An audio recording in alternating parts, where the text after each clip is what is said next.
Narito ang top 5 na car and driving myths o yung mga maling paniniwala. Number 5. Pag bagong kotse, hindi kailangan alagaan. Maraming naniniwala dito, pero mali. Kahit bago, may tamang break-in, tamang driving habits, at tamang maintenance dapat sundin. Dito nagsisimula ang haba ng buhay ng sasakyan. Number 4. Premium fuel, automatic na malakas ang makina. Hindi lahat ng kotse kailangan ng premium. Kung regular fuel ang recommendation ng manufacturer, walang dagdag na power ang mas mahal na gasolina. Dagdag gastos lang. Number 3. Mas matipid palagi ang manual kaysa automatic. Noong araw, oo. Pero ngayon, maraming automatic na mas matipid dahil sa improved gear ratios at driving efficiency. Hindi na laging manual ang panalo, lalo na kung ang factor ay driver. Number 2. Madaling masira ang automatic transmission. Hindi rin ito totoo. Nasisira lang ito kapag mali ang driving habits at pabaya sa maintenance. Sa tamang alaga, tatagal ito ng maraming taon. At number 1, kailangang painitin ang makina bago umandar. Sa modern engines, hindi na ito kailangan. Ang sobra-sobrang idle ay sayang sa gasolina at masama pa sa makina. Dahan-dahang pag-andar, mas tama. Sa huli, hindi lahat ng nakasanayan ay tama. Mas mahalaga, tamang kaalaman kaysa sa lumang paniniwala.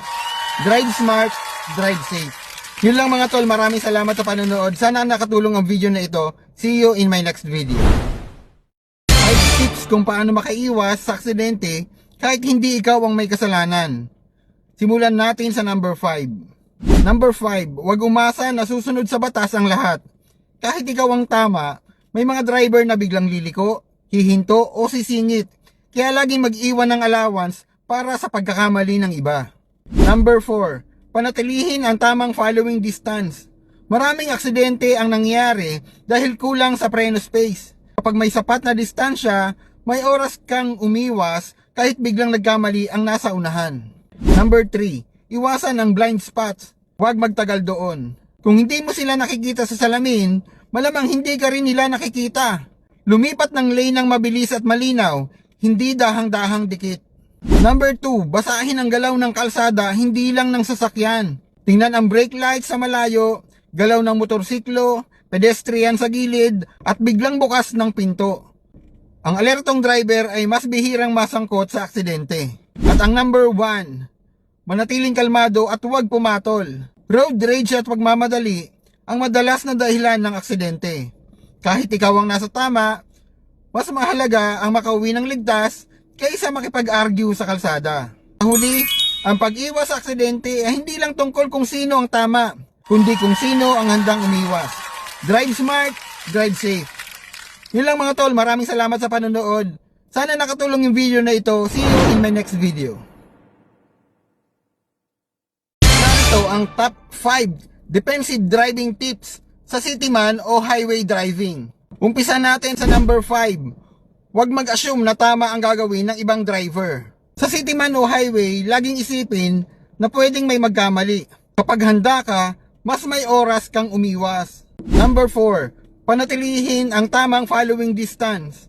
Mas mabilis ang takbo sa highway at mas bigla ang preno sa city. Ang tamang distansya ang nagbibigay sa iyo ng oras para mag-react at hindi magpanik. Number 3, iwasan ang blind spot. Hindi lang ng iba, pati sarili mo. Kung hindi mo sila nakikita sa side mirror, malamang hindi ka rin nila nakikita. Lumipat ng lane nang may sapat na espasyo at signal. Number 2, mag-anticipate. Huwag lang mag-react. Basahin ang galaw ng trapiko, preno ng nasa unahan, galaw ng motorsiklo, o biglang liko ng jeep. Ang defensive driver ay laging isang hakbang na lamang. At ang number 1, manatiling kalmado kahit magulo ang kalsada. Walang naipapanalo ang galit sa pagmamaneho. Ang kalmado at disiplinadong driver ang mas ligtas sa city man o sa highway. Sa huli, ang defensive driving ay hindi tungkol lang sa bilis, kundi tamang desisyon.